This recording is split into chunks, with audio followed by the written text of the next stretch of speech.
Hey, how y'all doing today? Out here walking around the woods a little bit looking for some deer sheds, but I haven't found any. But I don't know if they started shedding yet. I seen a little spike buck on my way to work last night, so they might not have started dropping. It's still early in February, so I'll be out looking around some more. I stopped down by this little river here. I believe this is the Little Huron River, and it's always flooded down here on this bottom. About 7 months out of the year it seems like it's over the banks, but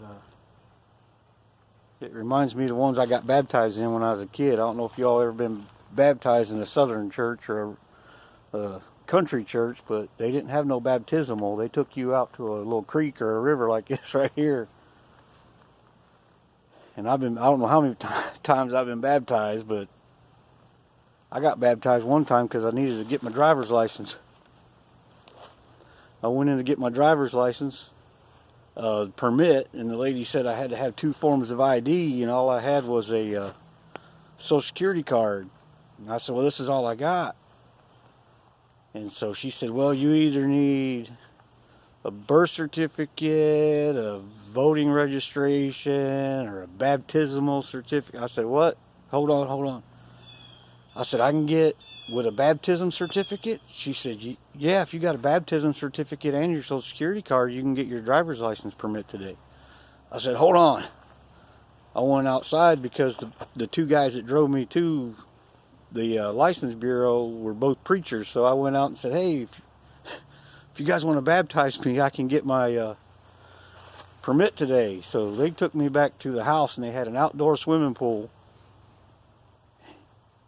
But them being preachers, they wouldn't just let me get a certificate. They made me do it. So they dunked me under again. So I don't know how many times I've been baptized, but I got my permit that day because them guys dunked me. But the funny thing about getting baptized so many times is I'm scared to death of water. So to me, getting baptized is like somebody bungee jumping. If you want to hold me underwater, you're going to have a fight, you know, because I'm scared to death of water. I can't swim, and I don't like to be under it. I don't mind fishing next to it, or I might cross one of these little creeks or something, but put my head underwater, you're going to get violent reactions out of me for that.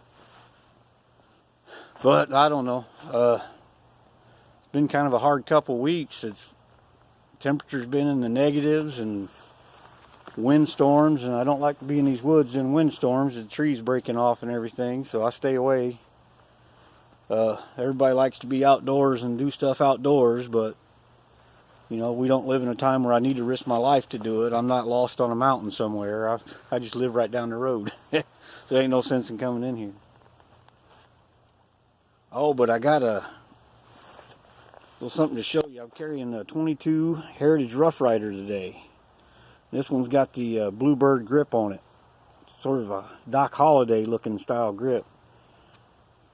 The thing I like about these is it does have a block safety that blocks the hammer from making contact with the firing pin.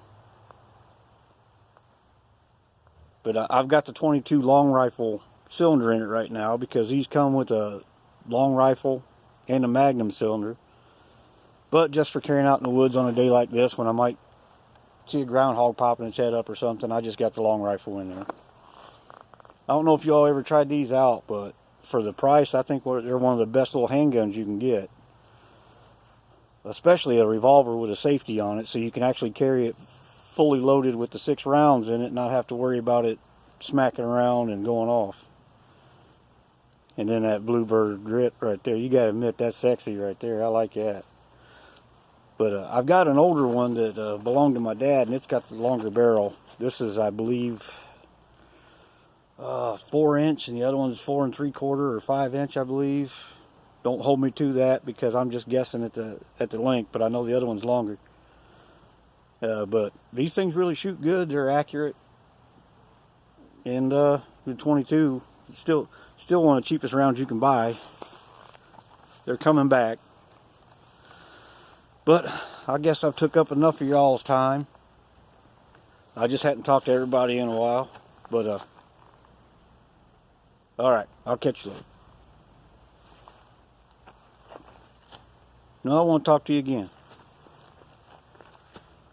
I know tonight the president's going to be on TV and he's going to give his State of the Union address. And right now, people are either going to be super mad about everything he says or super happy about everything he says. And tomorrow morning on the news, that's what they're going to be talking about. Is they either hate this guy or they love this guy. There's no in between. I don't hear a whole lot of people say, oh, well, I don't really get into that. They either hate this guy or they love this guy. And I'm not saying either way. What I'm saying is I was born in 1973 when Nixon was president. And next Monday will be 46 years I've been on this earth, and I have survived all of them.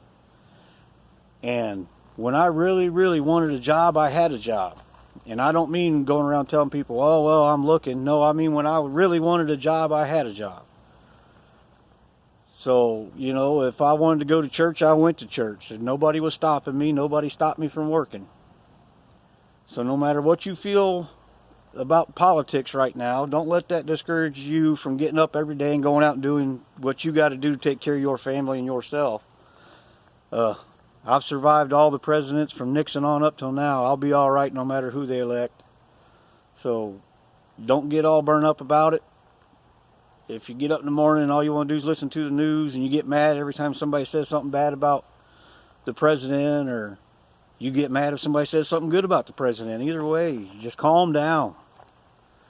You know, we all got to live on this earth, and it just bothers me to see people fighting so much. I saw a guy on a public freakout video, and his big thing, he was arguing with some lady behind the cash register, and he called her a Trump supporter. And that lady stayed so calm until that guy called her a Trump supporter. And this was over something that had nothing to do with politics. But that woman was ready to fight. That guy called her every kind of name you could think of. And she stayed calm. But when he called her a Trump supporter, she come unglued and was ready to fight. I ain't going to get punched in the face over politics. I'm not going to do it. If the government called me up and said I had to go fight for my country, that's one thing. But I'm not going to fight somebody in my country because they don't like who I voted for president, or I don't like who they voted for. And you can take that for what it's worth. I'm just some little redneck walking around out in the woods that really don't know what I'm talking about. But man, be happy, smile, say hi to people. And if you're in a bad mood, every once in a while, I get in a bad mood too. But every once in a while, a good, hey man, I'm sorry, goes a long way. So you all take it easy. I'll talk at you later.